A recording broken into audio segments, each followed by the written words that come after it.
నమస్తే, నేను మీ ఈశ్వర్. ఈ6 న్యూస్కి స్వాగతం. వార్తల్లోని ముఖ్య అంశాలు.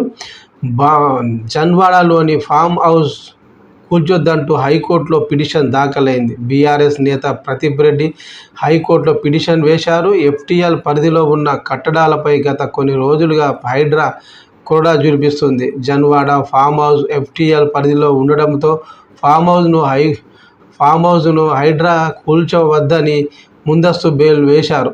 హైడ్రా కూల్చకుండా స్టే ఇవ్వాలని హైకోర్టులో పిటిషన్ వేశారు. ప్రతివాదులుగా తెలంగాణ ప్రభుత్వం, Hydraa commissioner Rangareddy, collector Shankarpalli, revenue అధికారి, chief engineer, lake protection committee సభ్యులను ప్రతివాదులుగా చేర్చారు.